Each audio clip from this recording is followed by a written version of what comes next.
ಅದರ ಜೊತೆಯಲ್ಲಿ ಮತ್ತೆ ಸಾಮ್ರಾಟ್ ಅಶೋಕ್ ಅವರು ಇಲ್ಲಿ ಸುವರ್ಣಗಿರಿ ಅಂತ ಒಂದು ರಾಜಧಾನಿ ಮಾಡಿಕೊಂಡು ಅವರು ಇಲ್ಲಿ ಆಡಳಿತ ಮಾಡಿದ್ದಾರೆ. ಆಡಳಿತ ಅಷ್ಟೇ ಅಲ್ಲದೆ ಇಲ್ಲಿ ಸುಮಾರು ಜಾಗದಲ್ಲಿ ಅವರು ಶಿಲಾಶಾಸನವನ್ನು ಬರೆಸಿದ್ದಾರೆ ಬರ್ಮಿ ಲಿಪಿಯಲ್ಲಿ. ಅವರು ಇದೇ ರೀತಿ ಅಖಂಡ ಭಾರತದಲ್ಲಿ ಅನೇಕ ಕಡೆ ಬರೆಸಿದ್ದಾರೆ.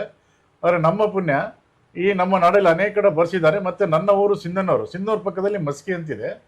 ಆ ಮಸ್ಕಿಯಲ್ಲಿ ಒಂದು ಶಾಸನವನ್ನು ಬರೆಸಿದ್ದಾರೆ.